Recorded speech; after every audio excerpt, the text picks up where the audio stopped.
Robert Lepage, mesdames et messieurs.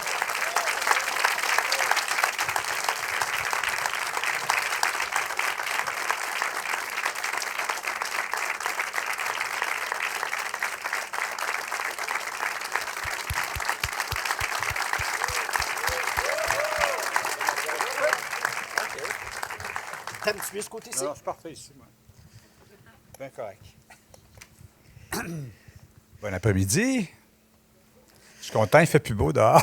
Je me sens moins coupable de faire ce genre d'exercice-là. Tout d'abord, qu'est-ce qui est arrivé en premier dans ta vie, le théâtre ou le cinéma? Bien, définitivement le théâtre. C'est-à-dire que j'ai jamais eu vraiment d'ambition de réalisateur ou de cinéaste. C'est sûr que le cinéma m'intéressait, mais c'était une chose qui était tellement inaccessible, surtout à Québec. Le cinéma, ça se faisait principalement à Montréal, au Québec, puis il s'en faisait peu. Comparé à aujourd'hui, c'était quand même assez... c'était pas rarissime, mais et c'était... je pourrais dire, c'était une clique aussi, hein, dans les années... Ben, tu sais, tu sais, t'es de Québec aussi. Oui. Bon, ce qui fait que j'étais vraiment un cinéphile. Je suivais ça assidûment. J'étais un fan de tous les grands maîtres. Là. J'allais régulièrement. Quand j'étais au Conservatoire dramatique, j'allais au cinéma Cartier, qui était lié avec l'Outremont, ici, le cinéma Outremont, à la belle époque là, où on présentait des semaines complètes de Fellini, semaines complètes de Bergman, semaines complètes de Ken Russell, etc., etc. Puis moi, je notais, j'avais un calepin, puis je notais les films que j'avais vus, les réalisateurs, tout ça. Fait que j'ai fait ma propre éducation cinématographique, mais sans aucune ambition là, de cinéaste, vraiment pas. Là.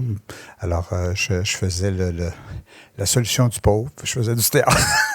C'était un peu ça. Il y a beaucoup de gens qui se sont rabattus vers le théâtre. Des gens qui auraient voulu faire du cinéma, mais qui se sont rabattus sur le théâtre. Parce que, bon, faire du cinéma, ça vient avec des moyens. Puis, entre autres, surtout à l'époque. Maintenant, ça s'est beaucoup démocratisé. La situation a changé, ça, c'est sûr. Mais moi, quand j'ai commencé, on parlera de ça tout à l'heure quand je commençais à en faire, mais c'est surtout... Alors, moi, j'ai toujours été effectivement un cinéphile. Puis, et c'est sûr que mon théâtre a été beaucoup plus, quand j'ai commencé à en faire, à en écrire, à en improviser, à en mettre en scène, était beaucoup moins écrit, c'est-à-dire dans le sens que je ne montais pas les pièces des autres nécessairement, je montais mes spectacles et non pas mes pièces, parce que mes spectacles, c'était des dialogues improvisés qui, éventuellement, à force de l'improviser, ça finit par sécher, là, puis ça devient un texte. Puis, donc, c'était des impros séchés que je présentais, mais c'était ça, ma façon d'écrire. Mais donc, j'avais pas de grande tradition théâtrale. J'avais fait mes devoirs de bon élève au conservatoire. J'avais appris tous les grands maîtres du théâtre aussi, mais j'avais pas d'influence vraiment, en tout cas pas beaucoup. Les influences venaient beaucoup du cinéma. Alors, très, très vite, moi, le théâtre que je faisais était cinématographique. Empruntait beaucoup au cinéma, mais empruntait surtout dans l'écriture, la façon de scénariser et de pas juste parler, de montrer des choses, d'essayer de mettre en scène, de faire comprendre par des jeux de scène, là, des niveaux que habituellement au théâtre, on ne fait pas. Excusez-moi, Mais en même je l'aurais temps, passé. Mais en même temps, tes tes spectacles et tes pièces sont très cinématographiques. Tu joues beaucoup sur le plan large, tu joues beaucoup avec le multimédia, les écrans, pour pimper en quelque part le théâtre, puis que ça devienne quelque chose de... Oui, mais je pense que c'est beaucoup... même à l'époque, bien avant la vidéo sur scène, puis bien avant ça, il y avait des façons au théâtre de faire des gros plans. Ça a l'air de rien, là, mais on n'avait pas besoin d'avoir une caméra, de faire des gros plans. D'ailleurs, le premier spectacle que j'ai fait avec Peter Gabriel, c'était ça, les producteurs du spectacle, puis les diffuseurs, là, les grands argentiers, ils ne comprenaient pas qu'il n'y avait pas de gros plans de Peter, puis qu'il n'y avait pas un écran tout le temps comme on voit dans les shows de rock'n'roll. Peter avait accepté de jouer le jeu, de dire, si on fait un gros plan de toi, c'est ton ombre. En tout cas, on faisait des choses comme ça. Donc, ce qui fait qu'il y a moyen de faire quelque chose de cinématographique sans nécessairement passer par la caméra. Alors, je faisais ça beaucoup. Puis comme je te dis, l'influence, c'était surtout l'écriture, c'est-à-dire Au théâtre, il faut que tu rouvres, tu rentres. Là. Bon, tu rouvres la porte, tu rentres, tu fermes la porte, là, tu t'en vas. Puis là, tu t'assois, puis là, tu es au restaurant, puis là, on commence, puis là, puis après ça, tu te lèves, puis là, tu as fini ton affaire. Puis là, tandis qu'au cinéma, on est déjà là. Puis là, on dit, hey, on déjeune-tu demain, on va régler ça. Tu coupes, tu es au restaurant, tu es déjà à la fin du repas. Au cinéma, tu rentres le plus loin possible dans la scène et tu t'en sors le plus vite possible. Alors, au théâtre, c'était pas. En tout cas, à l'époque, les gens ne travaillaient pas comme ça beaucoup. Alors, moi, je me suis mis à faire ça. Fait que c'est sûr que mon éducation, moi, narrative, était très cinématographique, très télévisuelle, si on veut. Bon, aussi, l'influence de la télévision était très importante. De pas m'ennuyer, pas ennuyer le spectateur avec la tradition théâtrale. Là. Bon, et surtout que, et puis là, vous me direz si vous ne comprenez pas ce que je dis, là, parce que des fois, je prends pour acquis, là, les gens comprennent tous ces termes-là, mais le vocabulaire narratif du spectateur d'aujourd'hui est beaucoup plus sophistiqué qu'il était il y a 35 ans, 40 ans, 50 ans. Ce que je veux dire par là, c'est que les gens sont habitués d'aller au cinéma, écouter la télévision, de regarder des vidéoclips, de la pub, tout ça.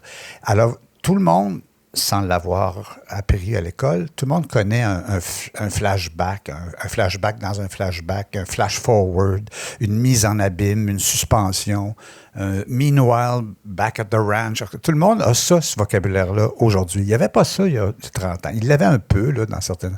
Mais il n'y avait pas ça. Ce qui fait que quand ils viennent au théâtre, ils font « Ben oui, mais c'est bien plate, on est rendu à la fin de la pièce avant les acteurs. » Et c'est vrai, très souvent, c'est ça. Puis c'est ça, l'ennui au théâtre, souvent, c'est ça. Tu vas là, puis tu fais, oui, mais on sait, là, oui, mais on est déjà rendu à la fin.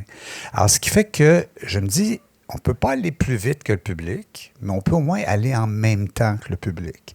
Et c'est pour ça que je parle d'influence cinématographique.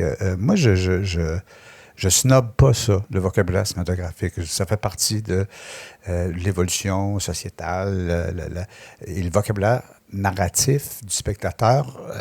Même les gens qui n'ont pas de culture, même les gens qui n'ont pas étudié longtemps tout ça, ils ont ça. Ils ont un vocabulaire narratif énorme, beaucoup plus riche qu'on l'avait, nous, quand on était plus jeunes ou avant la génération de nos parents. Alors, c'est ça. Donc, ce qui fait que très vite, moi, j'utilisais ça. Je faisais bien, ils savent ça. On s'en va, on va à la prochaine affaire. Ils ont soif de la prochaine chose. Ils veulent que ça avance. Ils veulent que ça... Ça ne m'empêche pas de faire des spectacles de 7 heures puis de 9 heures, puis tout ça. Mais ça, c'est une autre alchimie. Mais c'est ça. Fait que je pense que c'est beaucoup ça, l'influence du cinéma. C'est pas nécessairement de faire rentrer des caméras ou des vidéos. Là. C'est une mentalité de comment approcher le narratif, la narration. Quel réalisateur t'a beaucoup influencé justement du côté narratif, du côté... Il y en a tellement, tu sais, c'était... Comment je pense, c'est difficile comme question parce que tous, surtout l'époque où j'étais au conservatoire puis que j'allais au cinéma quartier, c'est sûr que j'aimais beaucoup le Fellini, j'aimais beaucoup, mais bon, c'était tous des vocabulaires différents, mais j'aimais beaucoup Bergman, c'est sûr, pour des raisons différentes, Tarkovsky, c'est parce que je fasse la liste du bottin de tous les grands réalisateurs, il y en a eu beaucoup, et à un moment donné, j'ai frappé un nœud. J'ai découvert Wim Wenders. Et ça a tout changé. Vraiment, une chose étrange qui est arrivée avec Wim Wenders, c'est que j'allais voir ses films et je m'endormais. Pas parce que c'était plate, parce que c'était un massage. C'était comme si les films de Wim Wenders, là, il y avait deux mains puis ça me massait. Puis il prenait le temps de raconter l'histoire, Paris, Texas, Les ailes du désir. C'est quoi son film extraordinaire? Un de ses premiers films qu'il a fait, là, qui se passe sur une plage au Portugal. C'était à Berlin. Bien avant ça. Personne ne s'en rappelle. Donc, il n'y a pas des vrais cinéphiles dans la salle, c'est bien. On va pouvoir dire des affaires qui sont inexactes. En tout cas, Alice dans les villes? Ah? Alice dans les villes? Non. En tout cas, c'est un film sur le cinéma, entre autres. En tout cas, hein? Pardon? Non, c'est pas ça. On va le trouver. Parce que depuis que j'ai des problèmes cognitifs, là, ça prend du temps, puis ça revient à un moment donné. Sans que... Je fais des mots croisés comme ça. J'ai pas à répondre, je vais parler au téléphone, je reviens 10 minutes après, j'ai toutes les réponses. Donc, moi, Wim Wenders est arrivé avec une façon de raconter les affaires étrange et allemande. Et je veux dire un grand mot allemand. Il utilise, comme Brecht faisait à l'époque en Allemagne, le Verfremdungseffekt. Donc, l'effet d'étrangeté, qui est interprété souvent par les Français comme un effet de distanciation. Mais ce n'est pas une affaire de distanciation, c'est que tu rends la vie étrange. Pardon? L'état des choses, exactement. Merci beaucoup. Tu as trouvé ça sur ton téléphone, comme j'ai pu voir. Oui, l'état des choses. Film extraordinaire en noir et blanc, une merveille faite avec 2 piastres. Puis c'est incroyable, ce film-là. Un élastique. Donc, j'ai perdu mon idée. Wenders t'amenait dans oui, c'est ça. Alors Wenders, il a amené quelque chose au cinéma, je trouvais, à l'époque, là. Toujours très poétique, tout ça, mais très allemand. Ce qui veut dire que c'est la vie que tu vois, mais c'est pas la vraie vie. Dans le sens que c'est pas ce que les Américains tentent toujours de te faire croire que c'est vrai. Il n'y a rien de plus pas vrai qu'un film réaliste, là, ou qu'un à la télé, les séries, pas les séries, là, mais les téléréalités. Il y a tout de quoi de plus faux qu'une télé-réalité? C'est complètement faux. Fait que c'est cette obsession-là de montrer qu'on vous montre la vraie vie, tandis que l'approche de Wenders, puis cette école-là là, de cinéma allemand à l'époque, tout ça, il y avait cette espèce de façon de montrer, les gens jouent bien, les gens jouent vrai, on voit des vrais paysages, des vraies choses, mais il y a comme c'est de la peinture, c'est de la contemplation, c'est de la... Bon, tout ça pour dire que je me suis endormi à 2 ou 3 de ces films, puis je retournais les voir parce que...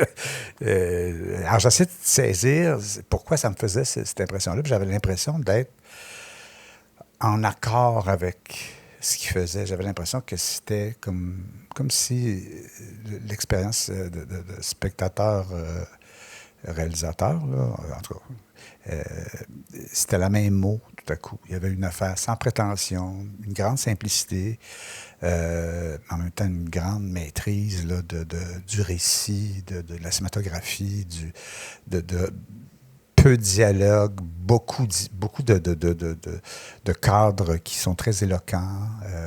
En tout cas, donc ça a été... Alors, ce qui fait la raison aussi pourquoi je dis ça, c'est parce que ceux qui ont vu Le Confessionnal puis qui ont vu Possible Worlds, c'est lent en tabarnak, ces films-là, quand tu les regardes aujourd'hui à comparer à ce qui se fait normalement.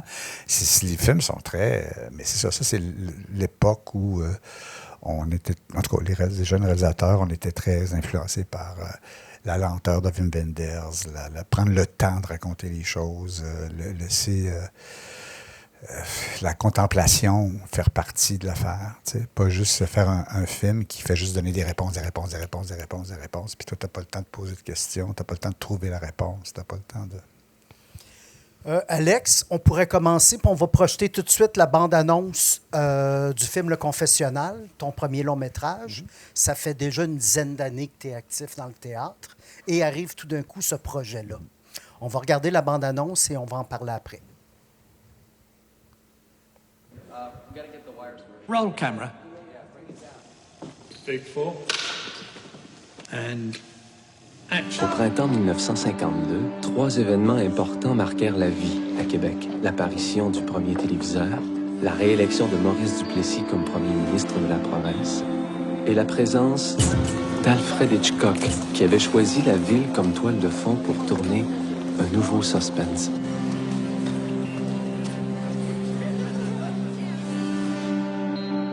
À l'été 1989, je suis revenu dans la ville où ma famille avait toujours vécu. Papa est décédé. Ça fait combien de temps? 4 mois. Oui, il l'a fait parler. Elle veut pas dire quand c'est arrivé, il veut pas dire c'est qui le paye. Mon père, je m'accuse d'avoir péché contre Dieu et contre l'Église. Je vous écoute, mon enfant. Qu'est-ce qu'on va faire?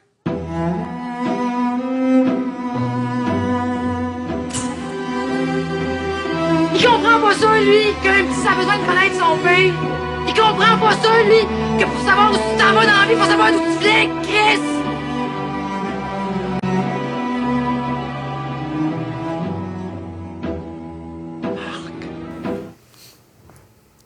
Comment arrive ce projet-là dans ta vie et pourquoi tu décides un jour, je vais faire un film? En fait, je me suis fait harceler par Denise Robert pendant des années. C'est parce qu'à l'époque, Denise, avant d'être la conjointe de Denis Arcand, c'était la conjointe, j'oublie le nom du monsieur, là. En fait, c'était un délégué général du Québec à Londres. Donc, elle a vécu à Londres. Alors, moi, je travaillais beaucoup à Londres. Alors, je la côtoyais un petit peu. Je la voyais souvent parce qu'il y avait souvent des événements à l'ambassade, puis à la délégation, tout ça. Puis elle me disait, toi, il faut que tu fasses du cinéma. Toi, il faut que tu fasses du cinéma. Puis à l'époque, elle travaillait beaucoup avec Léopold. Elle faisait beaucoup de projets intéressants quand même. Alors, elle me harcelait. Mais j'ai dit, mais là, écoute, j'ai dit, je pense pas que je serais capable j'ai pas les épaules assez solides là, pour entreprendre un premier film. Puis j'ai fait des tournées, puis je fais toutes sortes de choses. Elle m'a dit, on va t'entourer, tu vas voir. Puis elle a réussi. Bon, Denise Robert, étant Denise Robert, elle est capable de convaincre un Inuit d'acheter un frigidaire. Là. Je veux dire, Denise, alors elle a convaincu des coproducteurs, mais prestigieux, là, David Putnam, qui est quand même un grand producteur. C'était le producteur de Ken Russell pendant un bout de temps. Il était président de la Columbia Hollywood un grand bout de temps. Et c'est comme ça qu'on a eu les droits des films d'Hitchcock. Et Philippe Carcassonne, qui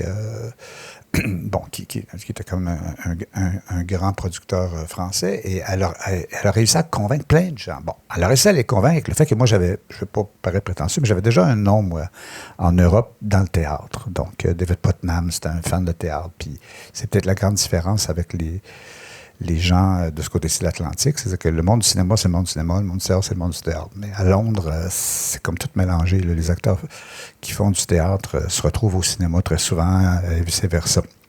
Ce qui fait que très vite, tout ce projet-là s'est monté financièrement très rapidement. Je pense qu'on a réussi à ramasser 4 millions à l'époque où un film se faisait avec 1 million au Québec. Là. Alors, j'avais plus d'excuses. Tout à coup, il y a plein de monde qui se sont comme agglutinés autour de ça. Et je disais, OK, on va le faire, le film. J'ai une idée d'une histoire que je veux raconter, mais évidemment, c'est le premier film, fait que tu veux tout mettre dans le premier film. Alors, il y avait beaucoup trop de pistes, puis beaucoup trop de choses, puis c'était un film un peu naïf, là, un peu... mais c'était ce que je trouvais important, c'est de dire, ce serait le fun de faire un film sur la ville de Québec, ce qu'elle a été, puis ce qu'elle est maintenant. Puis c'est ça, quand tu es un amoureux de la ville de Québec, quand tu vis là, quand c'est ta ville, la première phrase du film, c'est dans la ville où je suis né, le passé porte le présent comme un enfant sur ses épaules. Puis moi, c'est vraiment la sensation que j'ai de Québec. C'est une vieille capitale, c'est une vieille ville, mais il y a une grande modernité qui l'habite. Il y a beaucoup de gens très créatifs qui ont des projets extraordinaires, d'avant-garde et tout ça. Donc, fait que moi, je voulais faire un film qui allait parler de ces deux Québec-là, là. Le Québec légendaire de quand Hitchcock était venu en 1952 tourner un film à Québec et le Québec d'aujourd'hui à l'époque qui était... on a fait le film en 1994 finalement, mais dans le film, ça se passe en 1989 avec des préoccupations contemporaines. Puis, alors, c'est ça. Fait que je l'ai fait. Je ferai cette petite précision-là que Denise m'avait bien averti. Elle dit, écoute, si tu veux faire le film, par exemple, elle dit, il faut que tu arrêtes tout. Puis tu te concentres sur ton film.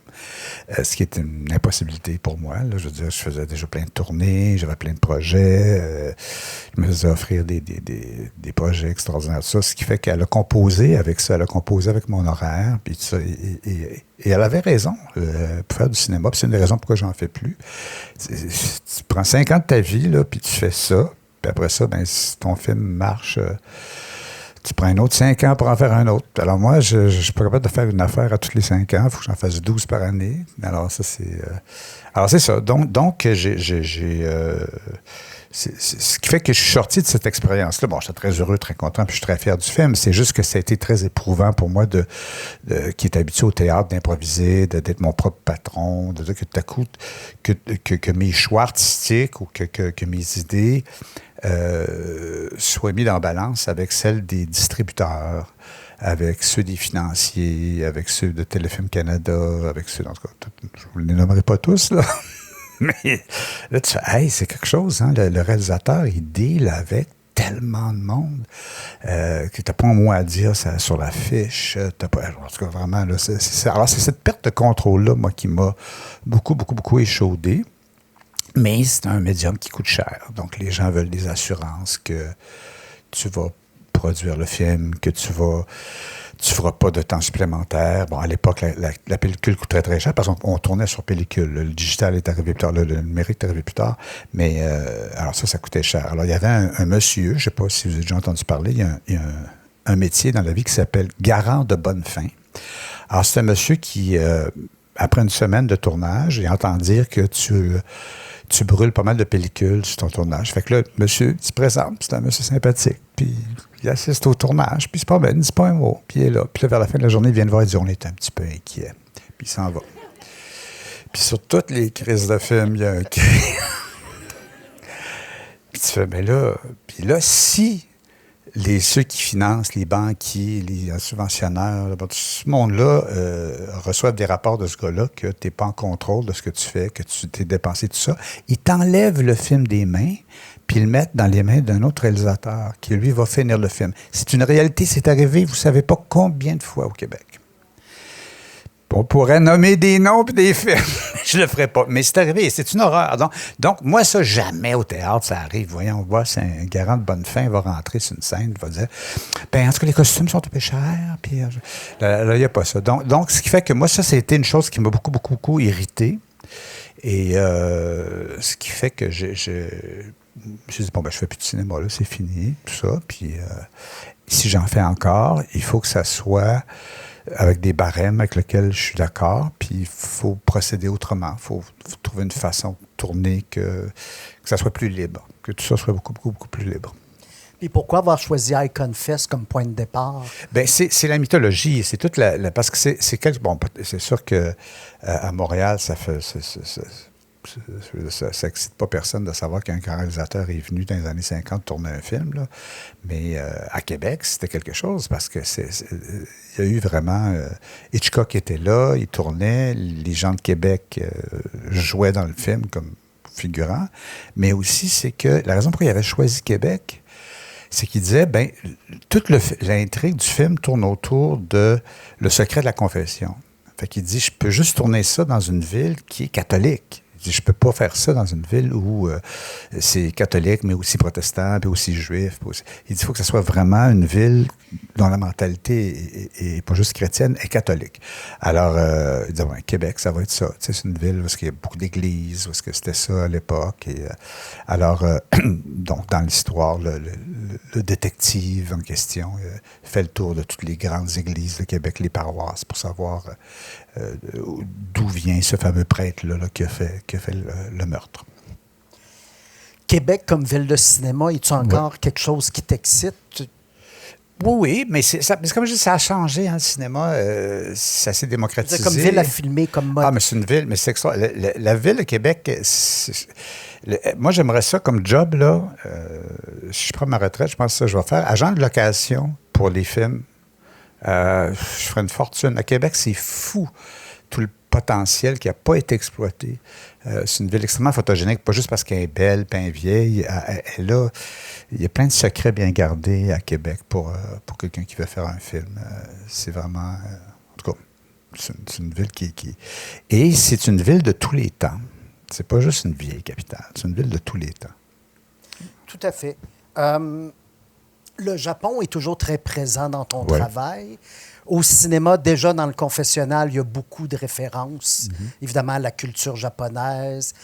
Le cinéma japonais, lui, est-ce que c'est quelque chose qui t'a beaucoup inspiré aussi ou c'est surtout le théâtre? J'étais un fan de Kurosawa, évidemment, mais Kurosawa parce qu'il était très théâtral. Ça aussi, c'est intéressant. Oui, c'est le fun de l'influence du cinéma vers le théâtre, mais aussi le contraire. Il y a des grands cinéastes qui qui se sont influencés beaucoup du théâtre. Et c'est sûr que Ozu puis Kurosawa, puis ces gens-là, se sont beaucoup influencés des traditions du kabuki, du no, du kyogen, du bunraku. Toutes les grandes traditions théâtrales japonaises se retrouvent un peu déguisées puis maquillées dans les films de ces grands maîtres japonais-là. Fait que c'est sûr que moi, j'avais une grande affinité là, avec le cinéma japonais.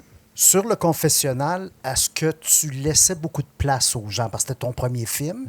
Le théâtre, tu es pas mal hands-on sur tout, puis c'est un peu l'intérêt de ça. Alors qu'au théâtre, tu as le directeur photo, alors qu'au cinéma, tu as le directeur photo, tu as le monteur, tu as le bruiteur, et les acteurs. Est-ce que tu les laisses improviser ou tu es Oui, c'était ça aussi, puis c'est ça que les gens n'aimaient pas que je fasse. C'est que ils m'ont disait, ben là, je changerai le texte, change-le. Ben non, il ne faut pas changer le texte. C'est ça qui est prévu, c'est écrit, c'est prévu, c'est budgété.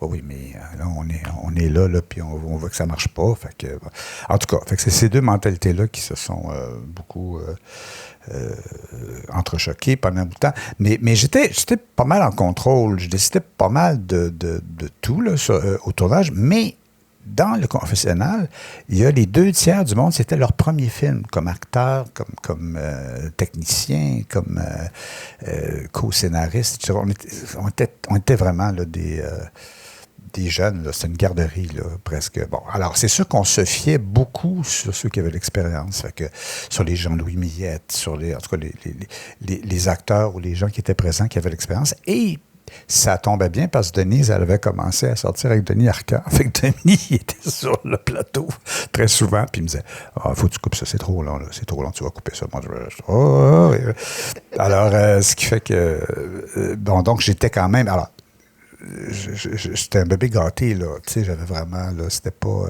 je suis pas rentré au cinéma par la porte d'en arrière, là. Tu sais, c'était déjà bien coproduit, bien financé, avec toutes sortes de gens qui avaient énormément d'expérience autour de moi. Puis, et ça, j'aurais peut-être aimé mieux justement rentrer par la porte d'en arrière. Tu sais, peut-être que j'aurais été plus, comment je pourrais dire, un petit peu plus satisfait par les choix. Puis, Alex, si tu veux, on pourrait tout de suite lancer l'extrait de son deuxième film, Le Polygraphe.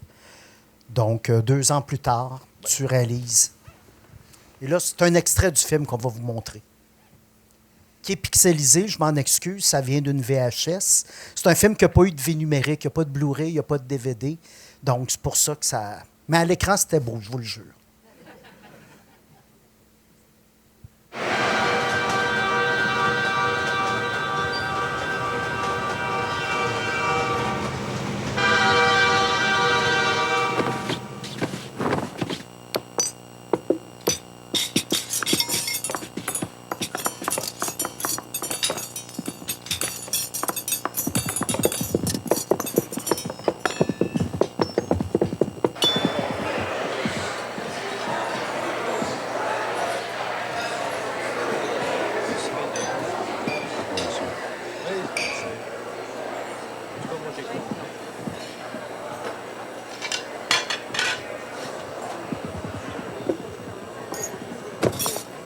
François?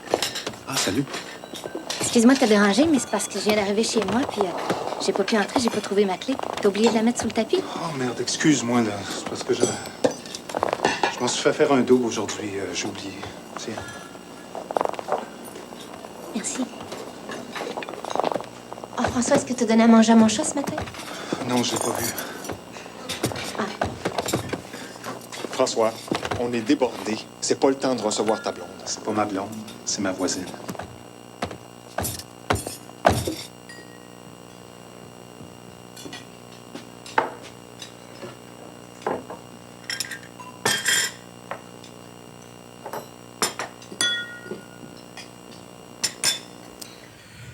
Pourquoi revenir sur... Donc, 10 ans plus tard, tu reviens sur une de tes pièces fortes, Le Polygraphe, qui est une pièce personnelle. Pourquoi le désir, tout d'un coup, après avoir écrit un film, d'adapter une de tes pièces au cinéma? Ben, en fait, c'est parce que je me disais que ça serait plus intéressant que le cinéma serait peut-être plus intéressant s'il servait à parfaire mes pièces. C'est-à-dire que les pièces au théâtre peuvent aller jusqu'à un certain point, puis là, tout à coup, quand tu les traduis en scénario, puis tu essaies de les porter à l'écran, bien, tout à coup, il y a un autre niveau. Tu les amènes comme à un autre niveau. C'était ça un petit peu mon intention. Fait que je dis, bon, donc, je fais plus rien là, d'original. Je pars de quelque chose que j'ai déjà fait, un monde que je connais déjà, les personnages sont déjà fouillés, sont déjà creusés, tout ça.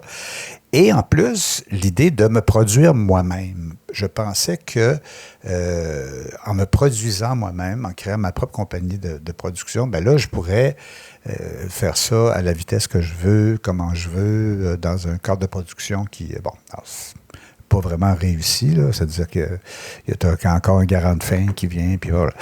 Mais bon, ce qui fait que, bon, ça, c'était une grande déception, mais bon, au moins, j'avais plus de contrôle sur comment je voulais travailler. Je voulais travailler différemment, c'est ça. Puis je me disais, ben, quand on travaille différemment, ben, on raconte les choses différemment, puis c'est plus intéressant. Hein? Puis ça, mais l'histoire, juste très brièvement, l'histoire du polygraphe aussi, c'était un peu en réaction à Yves Simoneau, là, on en a parlé hier. C'est que Les yeux rouges. Oui, c'est ça. Yves Simoneau, grand réalisateur, mais quand il était tout jeune, il est de Québec, lui aussi, puis il commençait à faire des films, puis il faisait des choses intéressantes. Il avait beaucoup de talent, Yves. Et moi, j'ai eu une amie qui a été assassinée. Bon, je vais vous s'épargner les détails, mais c'était assez sordide. Et bon, puis j'ai été, moi, on était 6 de ses amis très proches, puis j'ai été un des suspects. Là. À l'époque, c'est ça que les gens faisaient. La police t'arrêtait, puis bon, là, on a tout fait. Maintenant, on a fait le test du polygraphe. Puis le test du polygraphe, c'est pour te déculpabiliser. Là, c'est pour, ils ont tout fait, là, ils t'ont écœuré pendant des mois, là, puis ils te font sentir comme c'est toi le coupable, puis à un moment donné, ben, pour régler ton affaire, ils font le polygraphe, qui n'est même pas une affaire valable en cours, ils peuvent même pas.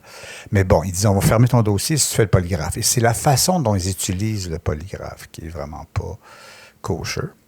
Et ça a laissé des séquelles chez moi et chez des amis. Bon, donc moi, j'essayais d'oublier cette histoire-là, mais Yves, à l'époque, pendant qu'il y avait l'enquête, il avait décidé de faire un film exactement sur ça et m'a proposé le rôle de l'assassin. Alors, je trouvais que c'est très délicat.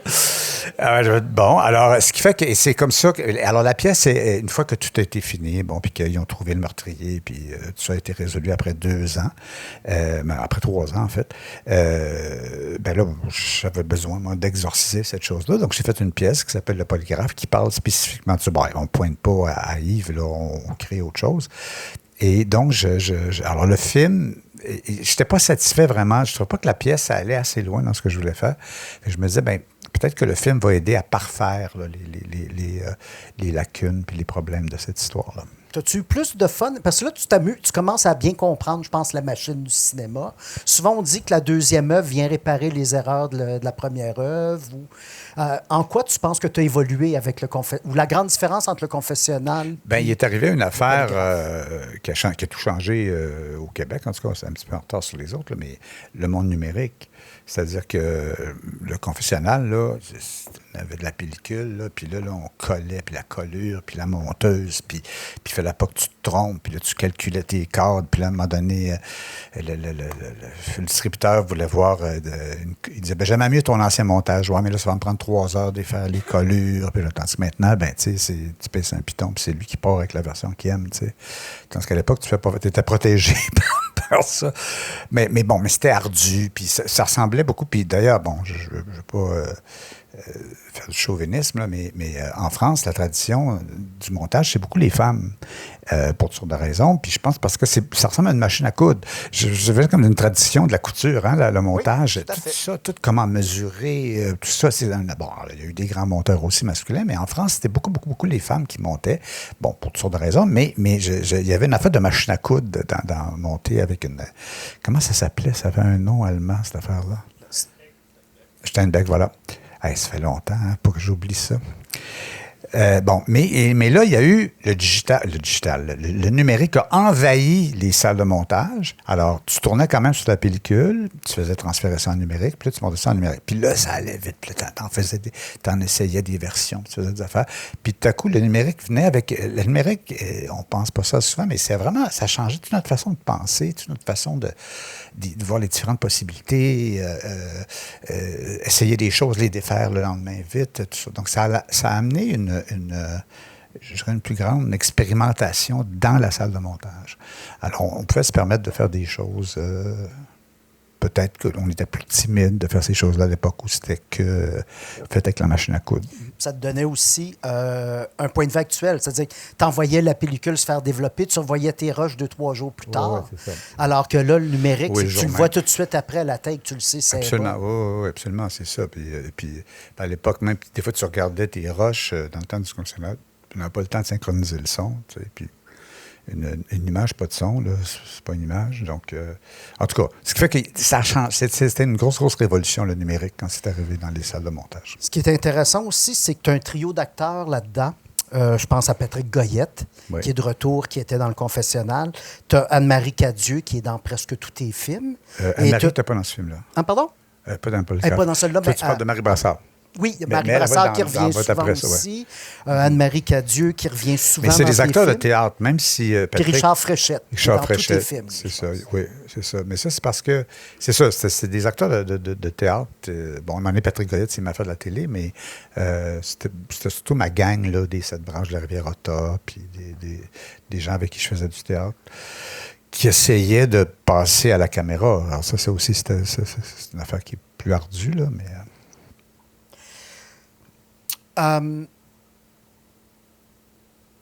J'ai perdu ma question. Bon. Mais là, si tu veux passer des 6, ça serait peut-être mieux d'aller au 3e. Tout à fait. Écoute, oui, donc, le prochain, c'est...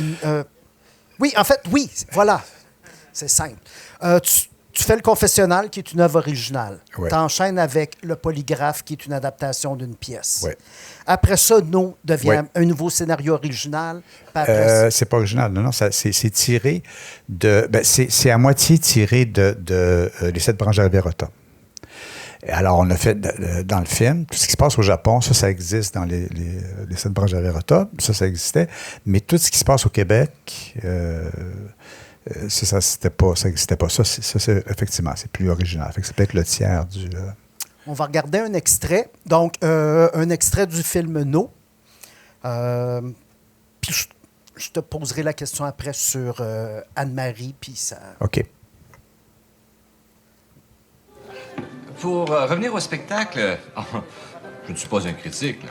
Ah, ça, non. Je voulais tout simplement vous dire que j'ai beaucoup apprécié. Merci beaucoup. Bravo. Vous avez de très jolis costumes. Mais ça devrait être facile, ça, pour une actrice de jouer avec un corset, là. Je sais pas, moi, j'ai jamais vécu l'expérience, mais enfin, de jouer sanglé comme ça, là, pour la voix, la respiration, la projection, tout ça. C'est épouvantable. Ouais. J'ai pas de peine à le croire.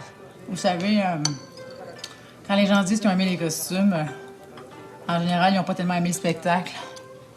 Ah, non, ça m'a bien plu. J'ai trouvé ça intéressant, divertissant, rafraîchissant. Et puis vous avez beaucoup d'énergie, beaucoup de panache, hein?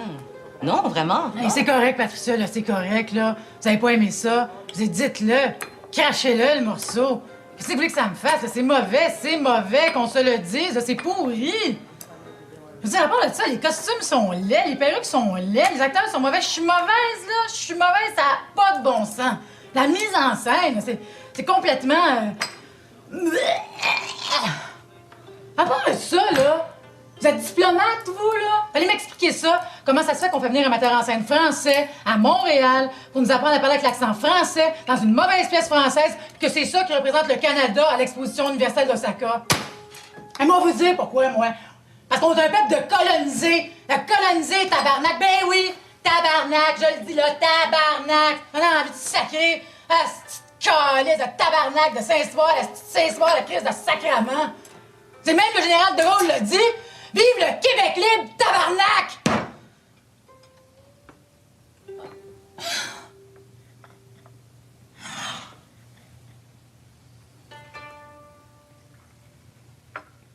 Ben, je pense pas qu'il y ait du tabarnak, là.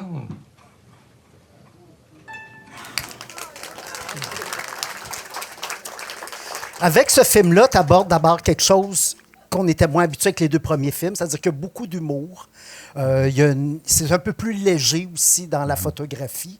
Qu'est-ce que tu peux nous dire un peu sur ce film-là? Bon, très rapidement, c'est que la pièce Blanche Averota, bon, c'est 7 histoires différentes, là, ça fait que c'est pas tout ça, mais il y a une section qui se passe en 70, quand il y a eu l'exposition universelle à Osaka. Et nous, comme on a joué beaucoup au Japon, alors très souvent, on est allé dans des soirées avec les délégués, puis les ambassadeurs, puis la femme de l'ambassadeur, puis tout ça. Puis eux, c'est vraiment une copie conforme de qui était l'ambassadeur du Canada et sa femme, qui, elle, était Catherine Berman, une grande journaliste de Radio-Canada, qui avait été obligée d'abdiquer, là, c'est-à-dire qu'elle ne pouvait plus être journaliste parce qu'elle était femme d'ambassadeur et tout ça.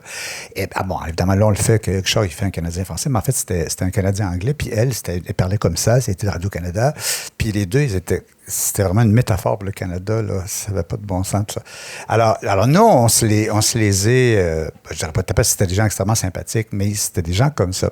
Et on avait connu beaucoup de gens aussi qui avaient été des délégués du Québec à l'époque, justement, de l'Expo 70. Ça. Donc, on a voulu comme évoquer cette chose-là. Et une chose qu'il faut dire de ce film-là, par contre, c'est que quand on l'a produit, on a fait ça avec 0 argent, là. Mais 0, là. Bon, puis c'est parce que il y a une chose, quand tu veux faire un film au Québec, je ne sais pas si c'est encore comme ça, il y a la SODEC qui donne de l'argent, puis il y a Téléfilm Canada. Alors, le gars de Téléfilm Canada, il ne veut pas te donner d'argent.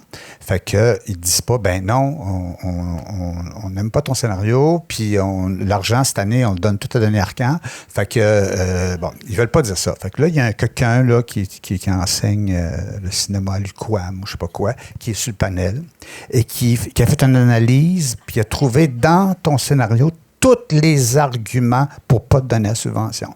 Fait que là, tu tapes ce gars-là, à chaque fois que tu fais un film, le monde a dit, bon, on s'en fout. Fait qu'on a fait le film sans téléfilm.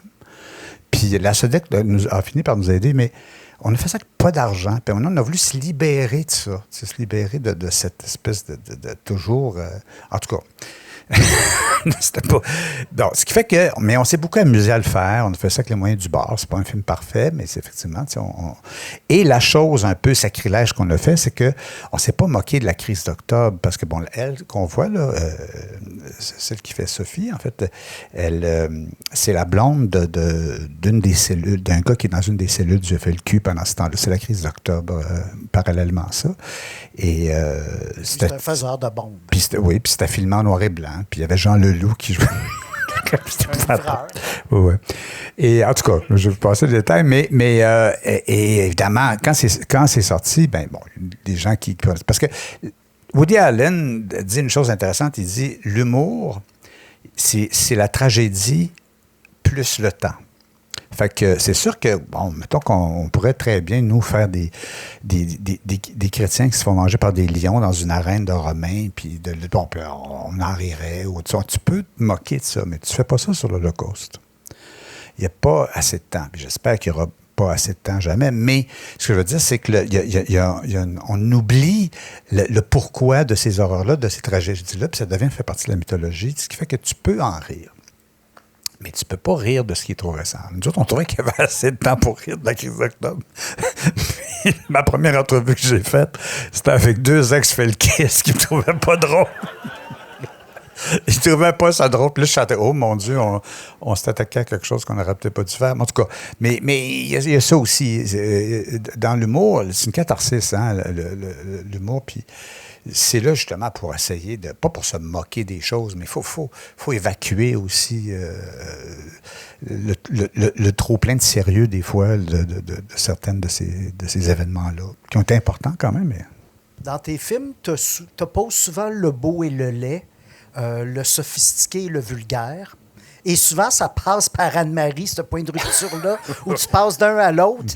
Dans le confessionnal, c'est elle qui sac pour la première fois dans le film. Puis, non, c'est parce que c'est elle qui fournit ça.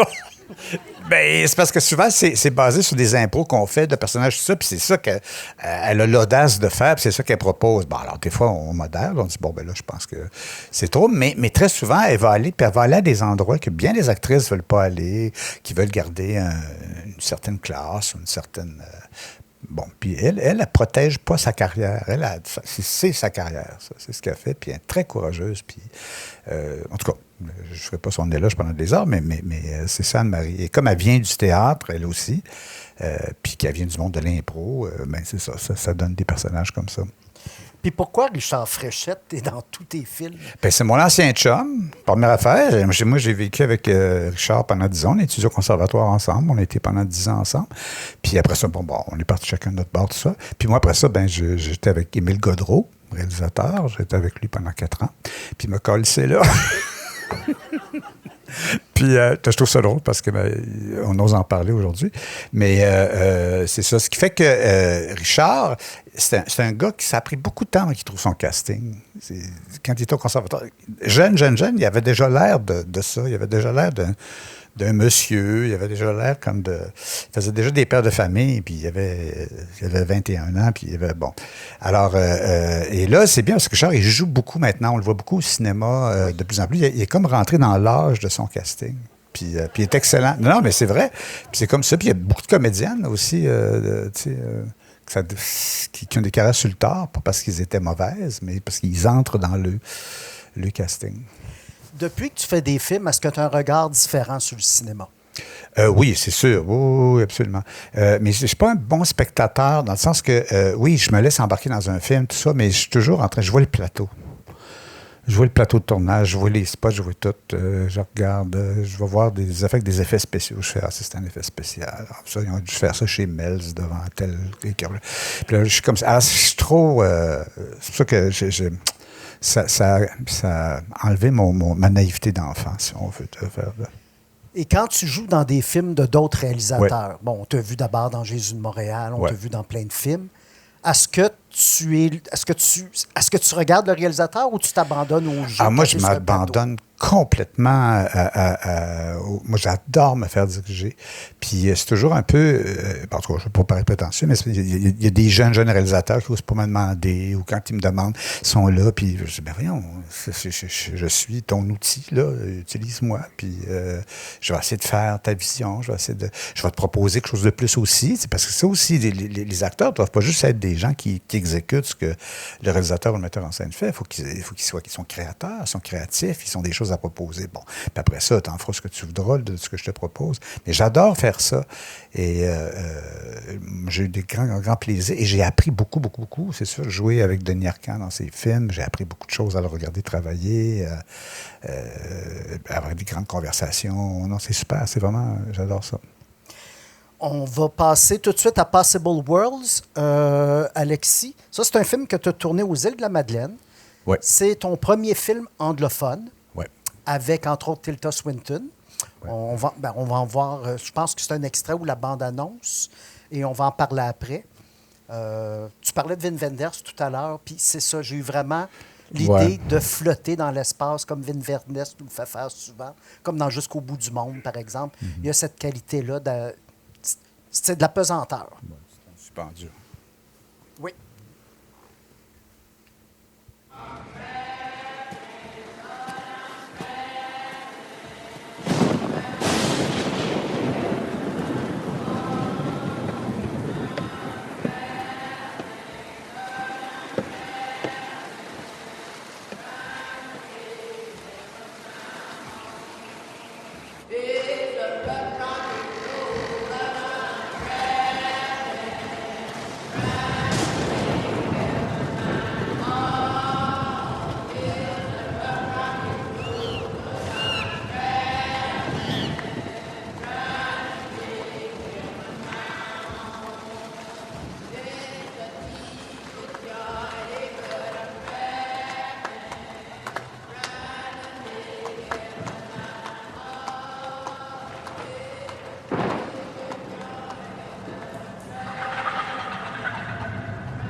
J'ai choisi cet extrait-là parce qu'il est plus onirique, parce que c'est un film d'eau, parce que c'est un film bleu. Tu as revu ce film-là il y a une heure ou deux. Ouais. Quel souvenir tu gardes de ce film-là quand tu le revois aujourd'hui? Ben, moi, j'ai beaucoup aimé faire ce film-là, c'est sûr, mais c'est parce que ceci dit, ce que ça a en commun avec les autres films, ben, premièrement, ça n'a rien à voir avec les autres films, là, c'est l'antithèse du confessionnal et tout ça, sauf que c'est encore une fois du théâtre adapté à l'écran. Sauf que cette pièce-là, c'est pas moi qui l'avais fait, c'est été écrite par un Canadien anglais qui s'appelle John Myton. Et c'est très particulier comme histoire. Moi, c'est une affaire qui m'avait... j'avais vu ça sur scène, il n'y a rien, c'est la scène, mais zéro, là, il n'y a pas de décor, presque pas. Et tout passait par le dialogue, et c'est ça. Et en fait, c'est une intrigue, là, mais on finit par comprendre que tous les mondes possibles dans lesquels le gars vit, puis tout ça, en fait, c'est parce que il s'est fait voler son cerveau, puis son cerveau, il est dans un laboratoire, puis c'est un scientifique qui fait des expériences, il est dans un bocal, là, tu sais, bon. Puis il le stimule, puis il fait tout ça, puis tu comprends ça seulement qu'à la fin. Et le film a été écrit par un mathématicien. John Myton, c'est un grand mathématicien à Toronto. Et en tout cas, j'aimais beaucoup son univers ironique. Pas ironique, voyons. Onirique. Onirique.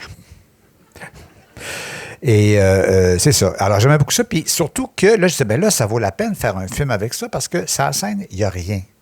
Il y a juste, ben, il y a rien. Il y a des acteurs, puis du très bon dialogue, puis une bonne histoire, mais il n'y a pas... alors, c'est un peu comme faire un vidéoclip sur de la musique. Toi, tu écoutes de la musique, puis tu vois des images, puis là, tu fais, ben voici le vidéoclip que je ferai avec cette musique-là, puis c'est ça. Donc, c'est le genre d'exercice que j'ai fait. Dans ce film-là, tu n'abuses pas, c'est pas le bon mot, mais tu as vraiment beaucoup de plaisir avec les match cuts. Un match cut, c'est que, par exemple, on dépose un verre d'eau sur la table, on fait un gros plan du verre et on recule, et le verre est 20 ans plus tôt sur une autre table. C'est un procédé que tu utilises beaucoup dans ce film-là. Ouais. Tu commençais dans le confessionnal, mais dans celui-là, c'est celui, je pense, où tu l'utilises le plus dans ta carrière. Bien, c'est parce que aussi, c'est l'histoire se prête à ça. C'est-à-dire que c'est l'histoire d'un gars qui se voit dans différentes réalités. Et ce qui déclenche ces réalités-là, souvent, c'est des détails comme ça. Mais c'est très... Mais aussi, bon, pour les gens qui l'ont vu tout à l'heure, le film, là, je sais que c'était pas tout le monde, mais il y a une lenteur, il y a une contemplation, voyons, je suis plus capable de parler. Contemplation qu'on voit plus dans les films aujourd'hui, plus beaucoup en tout cas. C'est vraiment de l'action. Donc, c'est ça. Donc, ce que je trouve malheureux, c'est que c'est pas un genre de film qu'il faut voir sur un petit écran d'ordinateur, là. Il faut que tu sois dans une salle, puis il faut que tu sois suspendu, puis il faut que tu sois... C'est pour ça que je suis très heureux que tu le présentes dans ton festival, mais ça n'a pas eu une grande vie en salle. Ben, ça avait gagné un prix au Festival de Sitges en Espagne, en 2000. Non. Je trouve que je suis très fier de ce film-là, mais je me suis tellement fait dire souvent que ce que je fais est trop niché. Puis quand c'est trop niché, pour le cinéma Gouzeau. Le distributeur ne prend pas de... Oui, mais c'est pas juste Gouzeau, c'est de façon générale. Les distributeurs ne veulent pas prendre de chance, puis c'est ça. Bien, tu sais, les festivals de films, c'est un peu comme les festivals de théâtre. C'est la chance aussi de voir d'autres choses qui sont autre chose que du fado, autre chose que du théâtre de boulevard. Oui, absolument. Non, c'est ça. Fait que c'est un film de festival, comme il y a du théâtre de festival. Il y a des choses que tu ne peux pas vraiment offrir à tes abonnés du TNM. T'es fait dans un festival. Le thème de la mémoire est très, très important chez toi. Oui, le cerveau, moi, m'intéresse beaucoup. Tu sais, le premier mot qu'on voit dans ton tout premier film, c'est « À la mémoire de mon père ». Ouais. Ça commence comme ça. Oui, puis le 887 là, que je vais jouer dans... D'ailleurs, mon Dieu, c'est dans 10 jours. Il faut que j'apprenne mon texte. Ça fait des années que je n'ai pas joué ça. C'est une chose sur la mémoire. Et, bon, moi, la mémoire, ça m'a toujours intéressé. Puis... la mémoire récente versus la mémoire ancienne, là, pourquoi je me souviens, moi, de l'ère des îles de Gilligan. Je peux vous chanter ça. Pourquoi je me souviens de mon premier numéro de téléphone quand j'étais enfant, mais je me souviens pas du mien, là. Je pourrais pas donner mon numéro de téléphone. Et ça m'a toujours... Voyons, c'est quoi, et je me suis interrogé beaucoup là-dessus. Fait que j'ai étudié ça beaucoup. J'ai essayé de comprendre comment ça fonctionnait. Puis évidemment, je me suis fait prendre au jeu de la mémoire parce que, bon, c'est un thème un peu intellectuel, là, si on veut, la mémoire, comment ça fonctionne, comment ça va fonctionner. Mais quand tu rentres là-dedans, tu te retrouves à ressasser puis te rendre compte que tu te souvenais d'affaires. Tu te souviens de souvenirs d'enfance qui ne se sont pas vraiment passés. Puis il y a des choses que tu pensais que tu ne te souvenais pas, puis tu es rendu à 60 ans, puis tu fais, voyons, comment ça fait que je me rappelle de ça tout à coup. Puis... Mais une chose aussi qui est intéressante, c'est que le théâtre, c'est le sport de la mémoire. Le premier compliment que tu te fais faire quand tu joues au théâtre ou à l'école secondaire, tu as une matante qui vient qui fait « Ben, hey, t'as donc bien de la mémoire, toi! » Tu sais, puis alors, c'est un exercice de mémoire en partant, et c'est ce qui fait que, par exemple, quand il y a eu la guerre civile en Espagne, puis que Franco a brûlé là, toutes les grandes œuvres catalanes, puis tout ça, c'est les poètes, les chansonniers, puis tous les acteurs, ceux qui ont mémorisé ces choses-là, qui ont gardé ça là, s'ils n'avaient pas eu la mémoire. Fait qu'après ça, bon, ils ont retranscrit, puis ils ont... Bon, mais l'importance de ça. Et une autre chose aussi, c'est que moi, j'ai assisté à une espèce d'expérience, là, où ils mettent c'est comme un rayon X, là, par chaleur, là, ils montrent là, quelle partie de ton cerveau est activée. Alors, quelqu'un qui étudie un examen de mathématiques, la veille de son examen, puis là, tu vois qu'il y a une partie bien précise qui s'allume en rouge. Puis là, après ça, tu en as un autre, je sais pas moi, il est médecin, je sais pas quoi, puis là, il y a une autre partie. Puis là, à un moment donné, un acteur qui apprend un texte, et c'est tout le petit cerveau qui est allumé. Puis tu fais, voyons comment ça. Donc, ça veut dire que quand tu es acteur et tu apprends un texte, ça sollicite autant la musique, les sons, la littérature, les souvenirs, les émotions. C'est fou, là, tout ce que ça active. Donc, ça m'a fait OK. Donc, alors, c'est pour ça que je m'intéresse beaucoup à ça, moi, le cerveau. On va tout de suite passer à la bande-annonce, Alex, de La face cachée de la Lune. Si Le Confessionnal, c'est un film à la mémoire de ton père, La face cachée de la Lune, c'est un peu un hommage aussi à ta mère. Oui.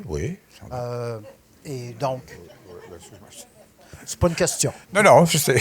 Tu m'as un peu surpris avec ta... Mais c'est ça, c'est... Et là, tu reviens avec... Bon, sur le temps que la bande-annonce joue. Là aussi, tu reviens sur une de tes pièces. Oui. Pour la faire au cinéma. Il y a eu un certain laps de temps, évidemment. Là, on parle de... Le plus long laps que tu as pour un de tes films jusqu'à ce moment-là, 3 ou 4 ans. Mm-hmm.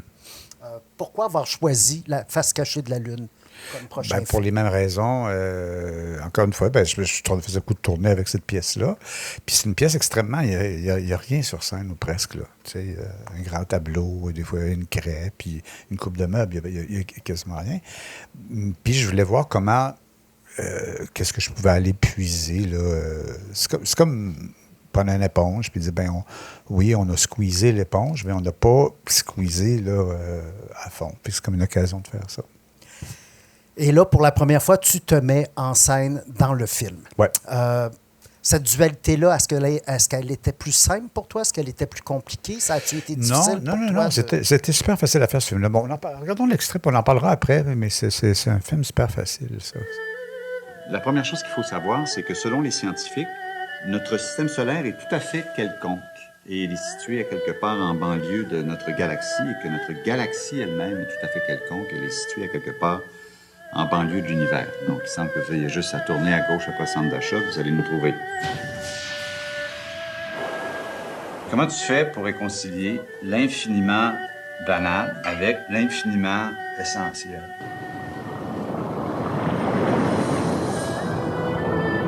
C'est une présentation de thèse. Une thèse sur quoi? Le narcissisme. Tu sais, c'est quoi ton problème? T'as trop d'orgueil, mon gars. C'est malsain de passer toute sa vie dans l'appartement où t'as été élevé. Ça demeure une opération très délicate. Ne pas dire la vérité, c'est une chose, mais mentir à son frère. Qu'est-ce que tu insinues, là?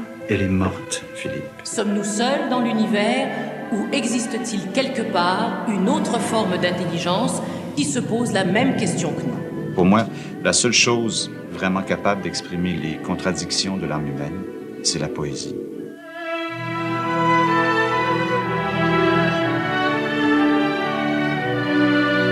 c'est vrai que c'est dangereux de prendre l'avion quand on a déjà été opéré au cerveau. T'as fini de jouer au fou avec moi. Tu pleures pour vrai, là? Ou c'est la bullshit encore? Comment ça, son geste désespéré? Je vais quand même pas lui dire la vérité. Tu passes ta vie à explorer le cosmos, là, puis t'es en orbite autour de la Terre, puis tu sais des affaires que le monde ne savent pas, là, tu sais.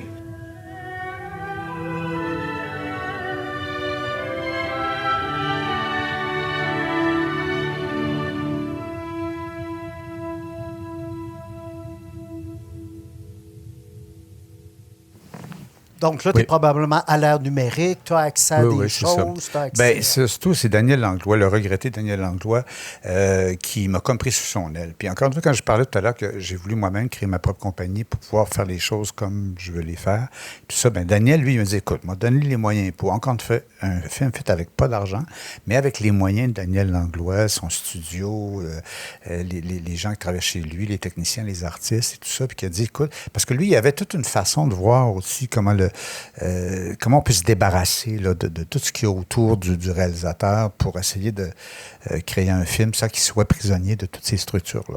Donc, moi, j'étais très heureux de faire ce film-là. Ça s'est super bien passé. Encore une fois, très simple, facile à faire. Bon, facile à diriger l'acteur, mais quand tu fais le montage, après, tu n'es plus capable de te voir la face, surtout que je vois les deux rôles principaux, je vois les deux frères, mais c'est ça. Mais encore une fois, au théâtre, une scène très... pas grand-chose sur scène, capable d'évoquer beaucoup de choses, beaucoup d'images, mais tu dis toujours, mais au cinéma, qu'est-ce que je pourrais aller chercher de plus? Qu'est-ce que je pourrais faire de plus? Qu'est-ce que je pourrais... As-tu l'impression que le cinéma t'amène à des places que le théâtre ne peut pas t'amener? Oui, ça c'est sûr. Oui, absolument.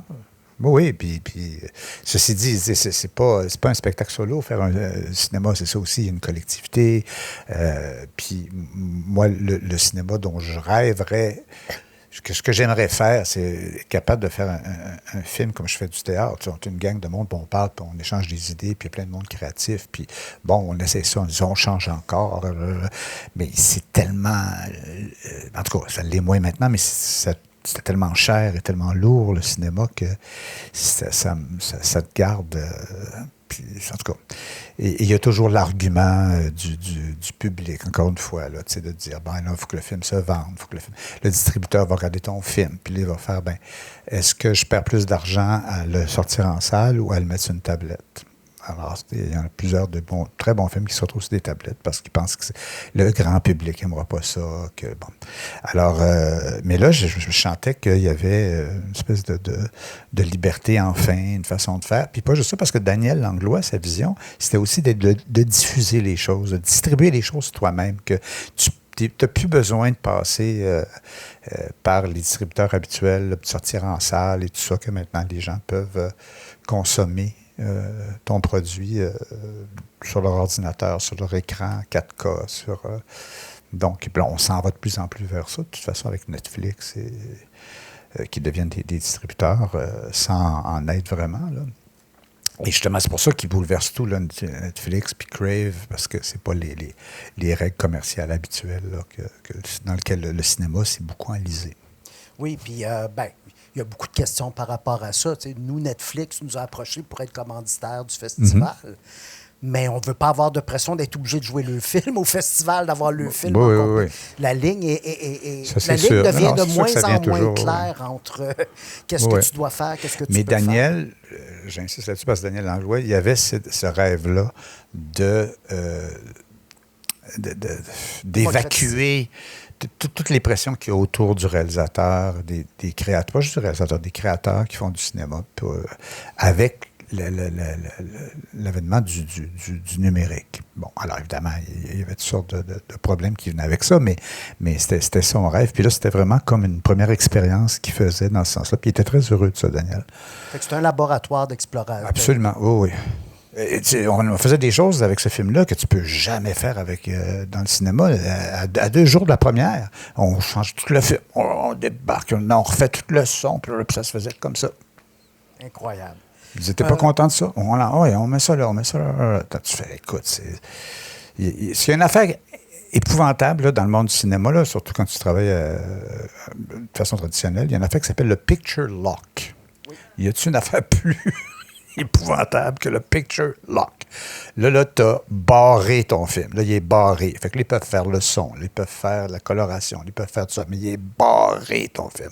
Puis moi, voyons, d'abord, moi, ça, plus Chris. Ça fait 3 visionnements qu'on fait, puis les gens ont des impressions différentes, puis ils ont des idées, puis on pourrait faire ça, on pourrait faire ça. Fait que c'est ça. Moi, je rêve du jour où le cinéma va être évolutif, comme c'est possible à la scène. Et tu peux décider 2 mois après la sortie, de dire, oh, ben, tiens, on va corriger ça, on va changer ça. Puis c'est ce côté organique-là qui est super le fun au théâtre. Ah oui, absolument, oui. Alors, ça, c'est stoïque en quelque part, le cinéma. Ça peu. bloque. Oui. Alex, on va regarder tout de suite la bande-annonce de Triptyque. Donc, 2003, tu fais La face cachée de la Lune. 10 ans après, on te retrouve en co-réalisation, donc un film bicéphale, avec quelqu'un avec qui tu as beaucoup collaboré au fil des années, Pedro Pires, oui. Sweet can be the touch of your skin. Love don't always have to be handled. La tumeur est située dans la partie gauche de votre cerveau. Temporairement, vous allez perdre l'usage de la parole. Je peux pas. Je suis chanteuse. 3 fois par jour, déjeuner, dîner, souper. 2 comprimés à chaque fois. 2, c'est beaucoup. Thomas, c'est un congrès de médecine à Montréal. C'est un congrès de neurologistes? Je ne travaille plus comme chirurgien. Ma main droite tremble trop. J'ai parlé avec la propriétaire de la librairie, bien d'accord pour que tu reprennes le travail à mi-temps. Il en fumait du bon. Il était schizophrène. Depuis mon opération, on dirait que j'ai des trous de mémoire. The most intriguing thing there is the ceiling of the Sistine Chapel. I recognize the contours of the human brain. Elle veut que je recommence à écrire. Est-ce que je suis pas capable de remplir ces cahiers? Je peux pas être en même temps bourré de médicaments puis avoir la misère à me gérer au quotidien puis être capable d'écrire quelque chose qui a du bon sens. Tu t'en souviens-tu, toi, de la voix de papa?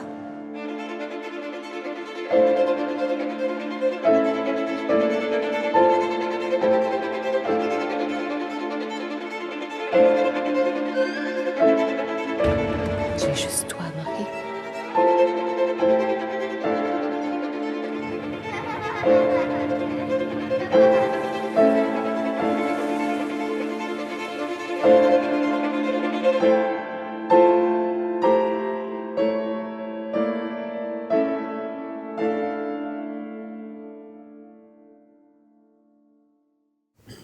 Travailler en mode bicéphale, c'est comment sur un film? Ben, c'est-à-dire que je n'étais pas vraiment bicéphale dans le sens que ça fait longtemps que je travaille avec Pedro, puis tout ça. Puis Pedro, c'est un cadreur. C'est plus qu'un directeur photo, c'est un cadreur et dont le cadre dirige le film, en fait.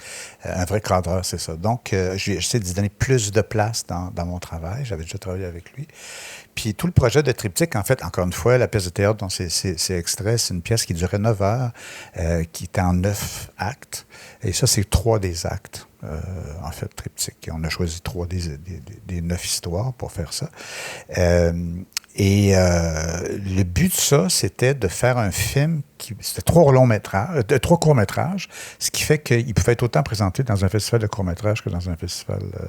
donc, tu pouvais consommer le film tout d'un bout, mais tu pouvais aussi prendre chacune des histoires, puis ils sont autonomes en soi, chacune des histoires. Donc, c'était ça le but. Puis, produit par Linda Beaulieu. Linda Beaulieu, c'est ma sœur. Alors, vous voyez comment on est passé de Denise Robert, avec tous les gros producteurs britanniques, français, puis là, on s'est mis à être de plus en plus indépendant. Puis, à un moment donné, ben, c'est ma sœur qui a produit le film. Donc, c'est ça. Donc, c'est cette volonté-là d'essayer de faire les affaires en famille, bien pas en famille parce que c'était ma sœur, mais en famille dans le sens de faire ça de façon plus... bon, c'est ça. Alors, il y a plein de défis. Et ce film-là a été tourné sur 1 an et demi, là, quand on quand on voulait, on avait une semaine devant nous. On disait, OK, on fait telle affaire. On faisait une semaine. Puis après ça, on allait faire d'autres projets. Ensuite, on faisait une autre affaire. Tout ça. Le seul problème, c'est que c'est difficile à assurer parce que c'est pas si des acteurs vont être en vie 6 mois plus tard pour faire la suite du film. Mais bon, on a pris la chance et on a essayé de se libérer de ça. Puis, ce qui fait que ça fait des... En tout cas, les 2 derniers films que j'ai faits, celui-là puis La face cachée, je ne dis pas que c'était fait dans la détente, mais c'est fait dans la... C'était organique, là, le lien entre les différents participants, que ce soit les acteurs, que ce soit le cadreur, que ce soit le producteur. Tout ça était très organique. Mais malheureusement, l'industrie du cinéma ne veut pas qu'on travaille comme ça. Fait qu'éventuellement, ça va triompher, cette façon de travailler-là, mais je ne serais peut-être plus là pour en faire. Est-ce qu'il y a des réalisateurs ou des producteurs qui t'ont approché pour adapter certaines de tes pièces? Souvent, à peu près très souvent. Moi, en tout cas, je fais des tournées un peu partout dans le monde, puis un peu partout dans le monde, il y a des gens qui manquent de contenu. Hein? Mais c'est ça, tu es toujours en train de te faire courir après. Moi, ça me fait mourir de rire, les gens qui se font inviter à Premier Regard, je ne sais pas trop comment ça s'appelle, là, le festival à Cannes, là, qui est au bord de la rue là, du Grand Palais. Puis là, il revient et il dit « Ah, mon Dieu, j'ai eu des demandes de partout, à Hollywood, tout ça. » Ben non, il y a plein de monde qui sont payés, qui sont là avec des cartes, puis qui donnent ça à tous les réalisateurs. Tu sais, voyons, c'est pas... les gens sont en manque de contenu. Les grilles horaires à la télévision, je veux dire, c'est fou. Bon, donc, il y en a des possibilités de faire du cinéma. Il faut juste que tu acceptes de te laisser guider par leur goût à eux puis leur public à eux. Fait que moi, je me suis libéré de ça. Puis j'ai beaucoup de plaisir à travailler comme ça, mais comment je pourrais dire, c'est encore une fois des films faits sans téléfilm, sans tout ça. Y a-tu des réalisateurs qui ont porté à l'écran certaines de tes pièces? Non. S'il y avait une de tes pièces qui t'aimerait voir portée à l'écran, ce serait laquelle? Bien, c'est sûr que, bon, moi, je trouve que 887, ça serait intéressant de le faire parce que c'est une pièce documentaire aussi en même temps, parce que ça relate toute la... C'est pas juste l'histoire de mon enfance puis le début de mon adolescence, c'est l'histoire du début du mouvement nationaliste, puis d'où c'est que ça vient, puis aller jusqu'à la crise d'octobre. Là. Bon, je trouve que c'est une belle façon de parler de ça, puis mais bon, il faudrait que je trouve le bon réalisateur pour faire ça, parce qu'il faut à la fois une approche poétique, mais il faut aussi un sens du documentaire, pas plate, là. Documentaire, le fun, là, tu sais. Donc ça, c'est difficile à trouver. Mais j'ai eu plusieurs offres de réalisateurs pour faire toutes sortes de choses, mais...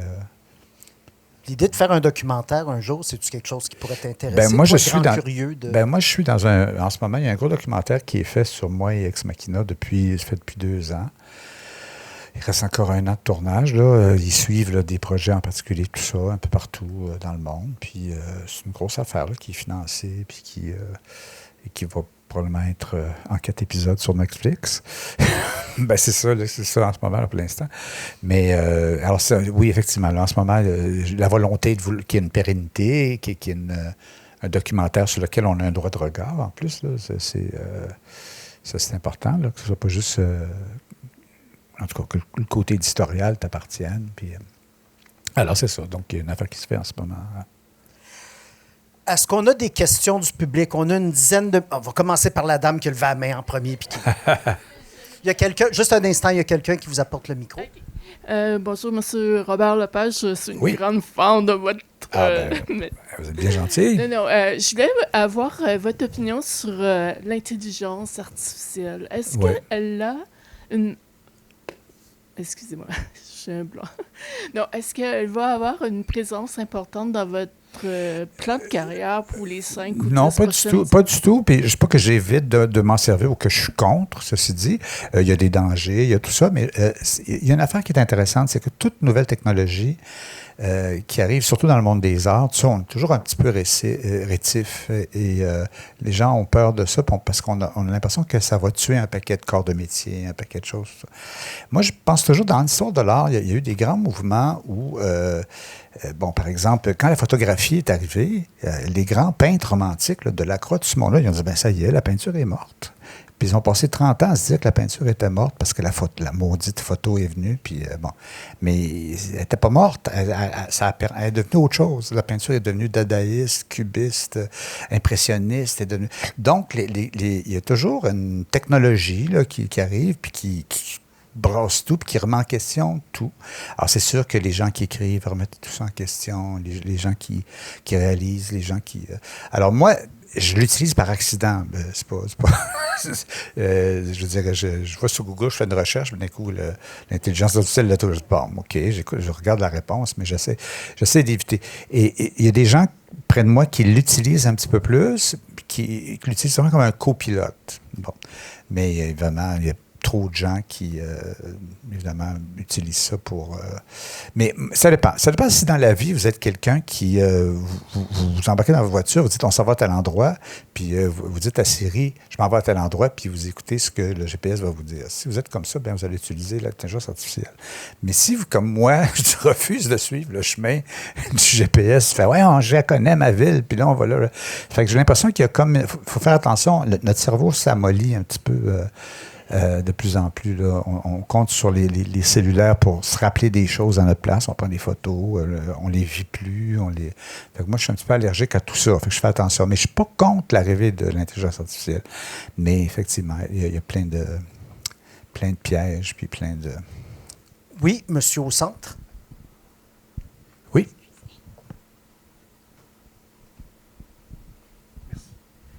J'ai un ami qui a travaillé sur K, le spectacle du Cirque du Soleil. Cirque du Soleil, oui, à Vegas. Lui, il a dit, à chaque fois que vous arriviez à une rencontre, il dit, il n'a jamais vu quelqu'un d'aussi préparé, puis de clair, puis qu'il savait où il s'en allait.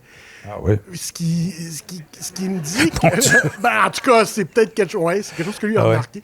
Et puis, ce qu'il me dit aussi, il dit, vous aviez un amour pour la technique autant que pour le narratif. Mm-hmm. Ce qui paraît beaucoup dans votre travail, autant en théâtre qu'en cinéma. Ouais. Fait que c'est quoi votre processus de création pour mettre les deux ensemble? Puis est-ce qu'il y en a un, finalement, qui tire plus sur l'autre? Puis est-ce qu'il y en a un qui, finalement, en bout de ligne, décide plus sur l'autre? Non, pas du tout. Il faut toujours trouver l'équilibre entre la forme et le fond. Bon, toute la technologie, tout ça, ça fait partie de la forme. Puis, mais moi, il faut trouver la balance entre les deux. Et j'ai l'impression que les gens ont peur de la technologie, puis ont peur que... Alors, c'est sûr qu'il y a un mauvais usage de la technologie. Moi, quand j'étais plus jeune, je ne savais pas comment utiliser toutes les... Alors, c'est sûr que c'était beaucoup là en avant, puis ça prenait beaucoup de place. Mais avec le temps, j'ai appris comme à intégrer ça un peu, puis à être que la technologie soit un support, au fond, qu'elle aide à faire émerger le fond de la chose.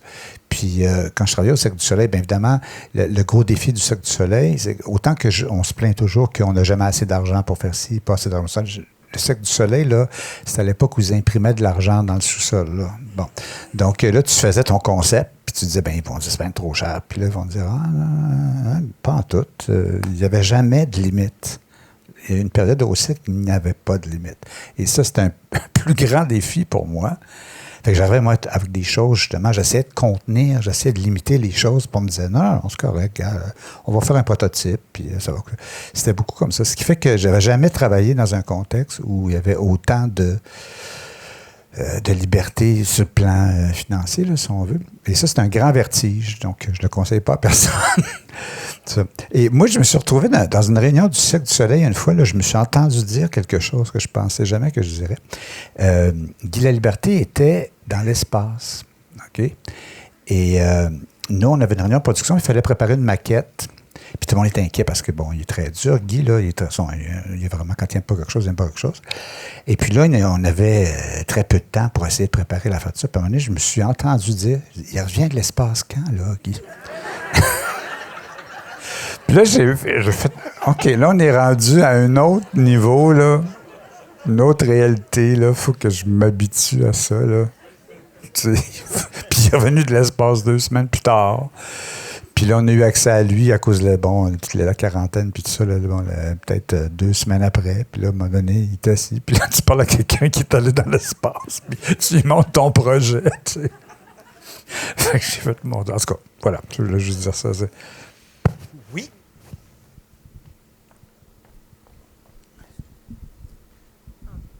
Oui, bonjour. Ce qui m'intéressait, c'était votre commentaire sur les communautés artistiques. Comme vous avez mentionné qu'à une certaine époque, il y avait comme une clique pour le cinéma.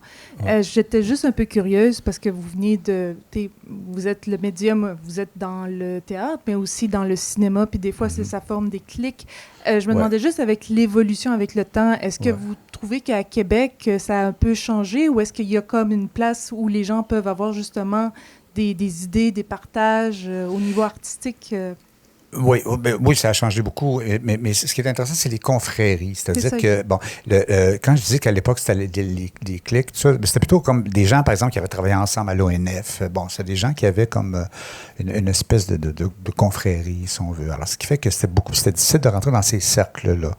Mais c'était important d'avoir des confréries. Par exemple, à Québec, culturellement, je sais qu'au niveau de la musique, la scène musicale, c'est extraordinaire, là. Lou, comment ça s'appelle? Cassidy, pardon? Lou Adrienne? Adrienne, OK. Lou Adrienne, ça. Bon, elle n'est pas sortie de nulle part. Là, elle fait partie d'une crowd de monde à Québec qui ont tous leurs studios. Puis, alors, il y a comme une confrérie. Alors, c'est sûr qu'à partir du moment où une confrérie a du succès, puis commence à faire un peu de fric, puis commence à... Là, c'est plus difficile à entrer. Là, tout à coup, ça devient plus... Souvent, par exemple, on dirait qu'il n'y a pas un mélange de médiums comme on avait... à un moment donné, on avait beaucoup de théâtre musical, mais ça n'a pas nécessairement percé dans le cinéma. On n'a pas eu de film musical, ou en fait, il y a comme, on dirait, quand même une séparation. Oui, c'est sûr que les disciplines sont très séparées au Québec. Il y a beaucoup c'est-à-dire que on ne penserait pas que les gens... Bon, par exemple, je donne un exemple. Le monde du cinéma, le monde du théâtre. Sauf que, de plus en plus, les moyens utilisés, les technologies utilisées, les outils utilisés par ces deux disciplines-là se ressemblent de plus en plus. Les gens travaillent avec les mêmes outils de plus en plus, ce qui fait qu'il y a un rapprochement par ça. J'ai l'impression que c'est plus facile, fait que les gens sont plus capables d'échanger puis de dialoguer. Et c'est ce qui rend les choses intéressantes. Ou par exemple, justement, quand on a commencé à faire du montage numérique, le langage numérique pour monter c'est à peu près le même langage que les gens qui font du son puis les gens qui font de la musique. Donc là, tout à coup, il y a un rapprochement de ces disciplines-là, mais via les outils, via l'évolution de la technologie. C'était tout le temps qu'on a, malheureusement. Donc, je vous souhaite une très, très bonne fin de journée, tout le monde. Merci, tout le monde. Merci infiniment. On aurait pu continuer encore, mais il y a un film dans 15 minutes, donc il faut vraiment qu'on libère la salle. Merci beaucoup, tout le monde, d'être venu et d'avoir participé ici à la classe.